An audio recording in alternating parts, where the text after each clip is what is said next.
Assalamualaikum warahmatullahi wabarakatuh. Anak-anak, gimana kabarnya? Yes. Sabar nggih. Kita belum bisa tatap muka. Nah, kita sementara lihat Pak Imran dari video saja ya. Nah, nanti kalau keadaannya sudah memungkinkan, maka kita bisa berjumpa di sekolahan. Nah, dengan suasana yang lebih ceria lagi. Oke. Oleh karena itu, mari kita berdoa dulu. Mudah-mudahan pandemi ini segera berakhir dan kita diberi kemudahan dalam pembelajaran lewat daring ini. Al-Fatihah. A'udzubillahi minasyaitonir rajim. Bismillahirrahmanirrahim. Ar-Rahmanir-Rahim. Maliki yaumiddin. Iyyaka na'budu wa iyyaka nasta'in. Ihdinas siratal mustaqim. Shiratal ladzina an'amta 'alaihim ghairil maghdubi 'alaihim. Oke anak-anak. Nah, kita masuk ke materi yaitu Al-Jabar anak-anak ya. Al-Jabar. Nah, dilihat dari namanya Al-Jabar. Nah, ini namanya kearab-arapan gitu ya. Nah, kearab-arapan. Nah, memang Al-Jabar adalah cabang ilmu matematika yang ditemukan oleh Ibnu Musa Al-Khawarizmi. Nah, siapa nak? Ilmuwan matematika Islam yang bernama Ibnu Musa Al-Khawarizmi.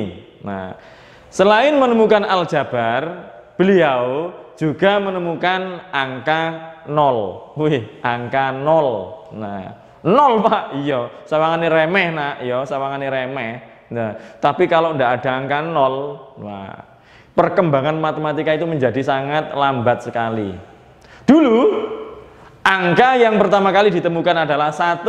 Nah, ini keluar sebentar dari sejarah gitu ya, ke sejarah. 1, 2, 3, 4, 5, 6, 7, 8, 9. Kemudian angka yang terakhir ditemukan adalah 0 yang terakhir itu. Sebelum 0 ditemukan, perkembangan matematika menjadi lambat sekali. Tidak bisa pesat seperti ini. Suatu contoh, kenapa kok bisa begitu Pak? Contohnya begini.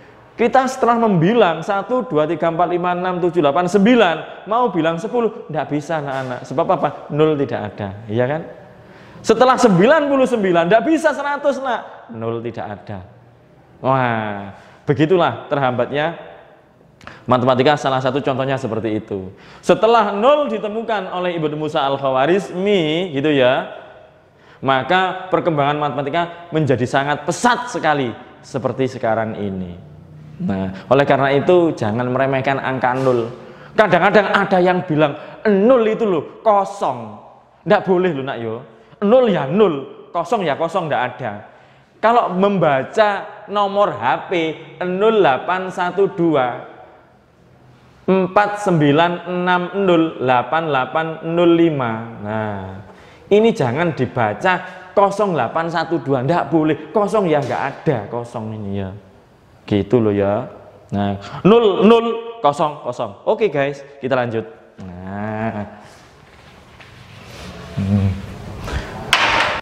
anak-anak, sebetulnya Al-Jabar itu sudah kalian kenal dalam kehidupan sehari-hari. Secara nggak sengaja sama itu sudah mengenal bentuk Al-Jabar loh nak yo. Loh iya tak Pak? Iya. Salah satu contoh seperti ini anak-anak. Nah, di dalam kandang sampean, kandang. Nah, di dalam kandang itu ada 5 sapi. Nah, 5 sapi. Nah, ada 7 kambing. Nah, ada 3 ayam. Nah, ditambah 4 manuk gitu ya. Nah, gitu. Nah, ini pun sudah menjadi bentuk Al-Jabar loh nak ya. Kalau sapinya itu diganti dengan huruf S, kambingnya huruf K, ayamnya huruf A, manuknya huruf M, wah, maka akan jadi bentuk Al-Jabar. Maka di dalam kandang itu ada 5S ditambah 7K ditambah 3A ditambah 4M. Lah, inilah salah satu contoh bentuk Al-Jabar ya, seperti ini dengan menggunakan lambang-lambang atau variabel-variabel ini anak-anak ya. Bisa dimengerti adik-adik? Nah, ini salah satu contoh bentuk aljabar. Nah, contoh lagi di atas meja makan kalian, ya nak ya, itu ada berbagai macam buah-buahan.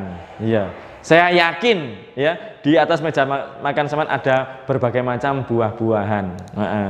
Kalau di meja makan saya ada berbagai macam buah temenan. Ya, kalau meja makan sampean buah-buahan nggak bisa dimakan. Nah, misalkan di piring itu ada, di piring itu ada 10 rambutan, nah, 3 apel, 5 manggis, 15 anggur. Wah, ini pun bisa jadi bentuk aljabar nak ya. Ditambah apa lagi? 20 kelengkeng. Gitu nak ya. Maka ini rambutannya misalkan diinisialkan dengan huruf R. 10 R ditambah 3 apel berarti 3A. Nah, 5 manggis ditambah 5M. 20 kelengkeng 20K.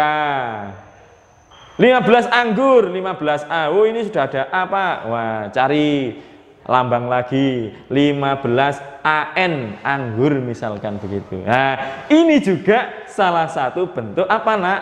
Aljabar. Jadi gampang nggih bentuk aljabar itu. Nah, bentuk aljabar itu sebetulnya sudah sampean pelajari, sudah kalian kenal dalam kehidupan sehari-hari tapi nggak sengaja. Oke guys, kita lanjut. Nah, oke, bentuk aljabar diantaranya ada misalkan ya nak ya, 4P ditambah 3Q dikurangi 5R misalkan gitu ya.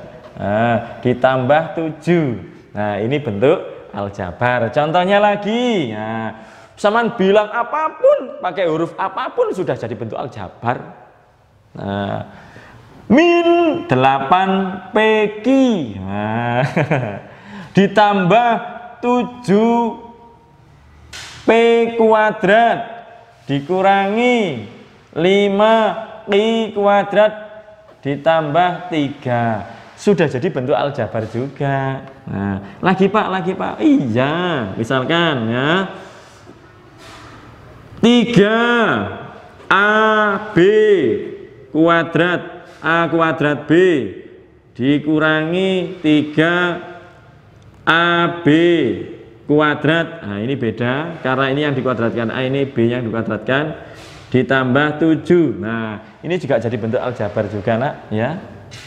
Nah, paham ya tentang bentuk aljabar?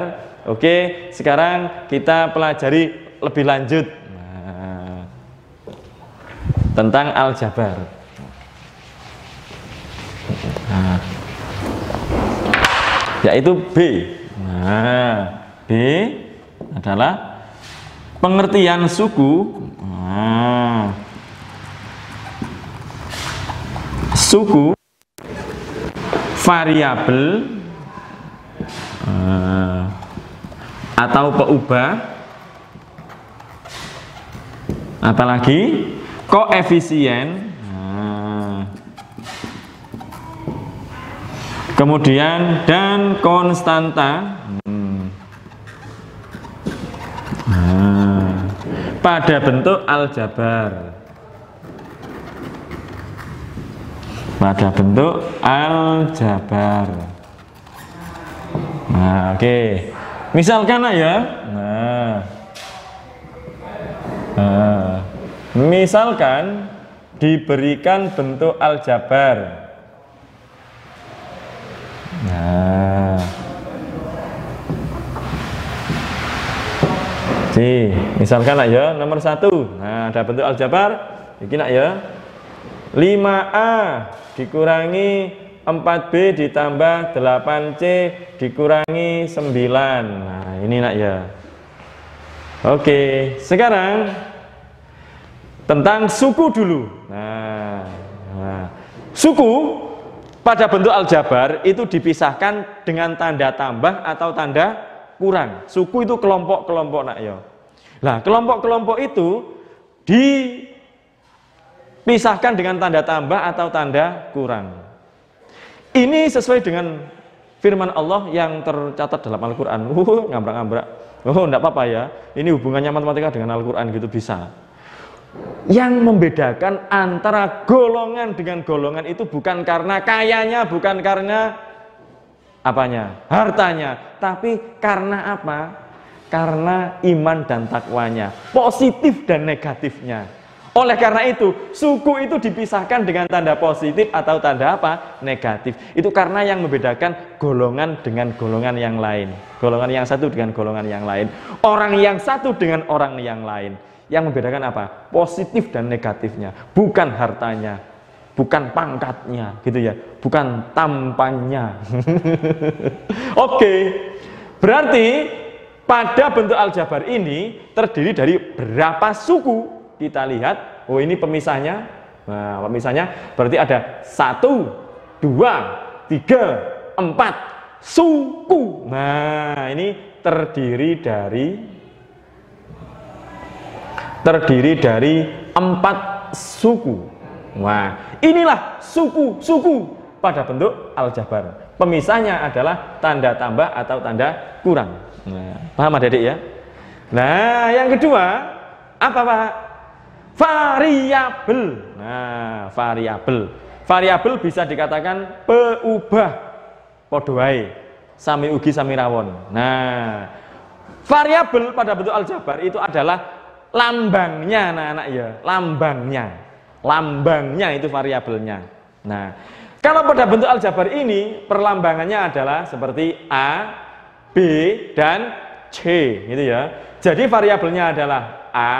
Nah, saya tulis variabelnya adalah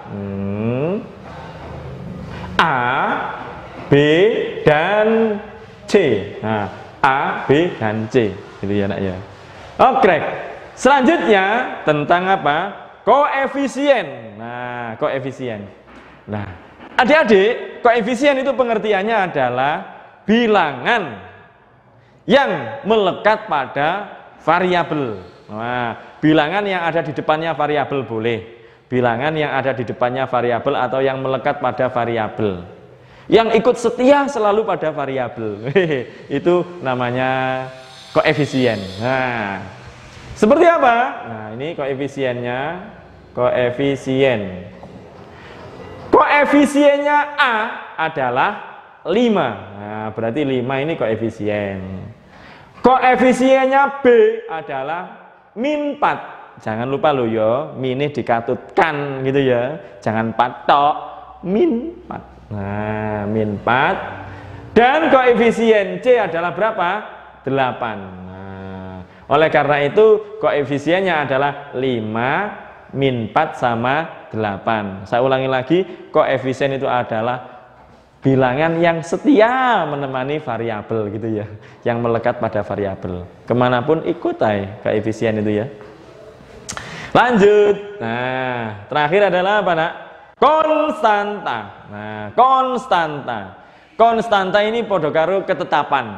Nah, ketetapan tetap terus pada bentuk aljabar itu, tidak berubah-ubah karena nggak ada peubahnya.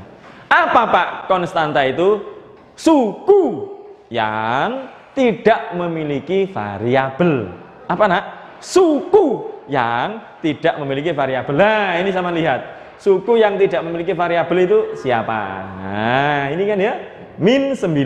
Nah, berarti konstantanya adalah -9 gitu ya. Paham adik-adik ya? Bagian-bagian bentuk aljabar ini. Ini. Oke, sekarang kita simak soal nomor 2. Nah, misalkan bentuk aljabar begini adik-adik. Nah, misalkan ini.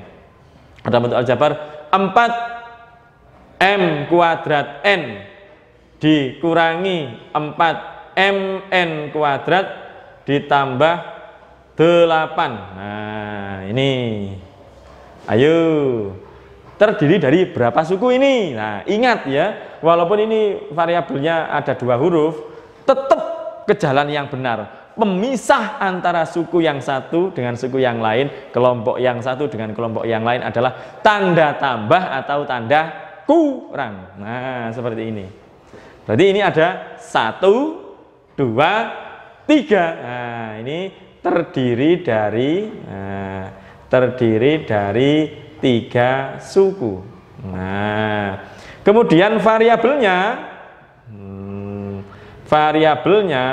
lambangnya adalah, nah ini M kuadrat N dan MN kuadrat. Ini dengan ini tidak sama, sebab nah ini yang pangkat 2 adalah M, ini adalah N. Jadi tidak sama. M kuadrat N pangkat 1, M pangkat 1 N kuadrat. Ini tidak sama, ya diamati. Oke, yang ketiga adalah apa? Koefisien. Nah, koefisien. Nah, kurang ya. Koefisien. Nah, koefisien adalah bilangan yang setia pada variabel, yang melekat pada variabel.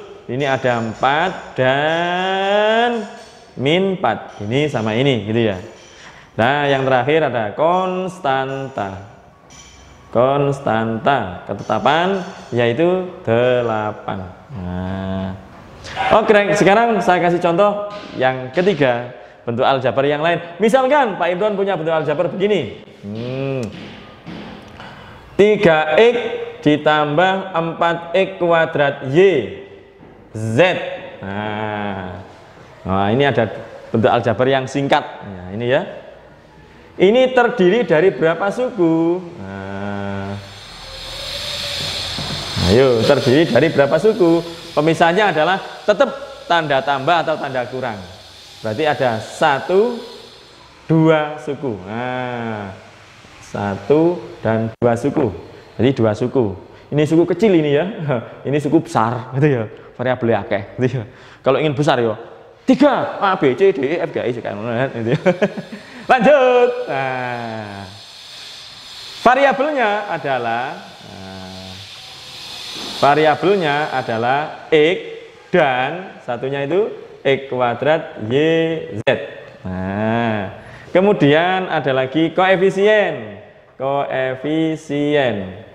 Nah, koefisiennya adalah 3 dan 4 yang melekat pada variabelnya ini.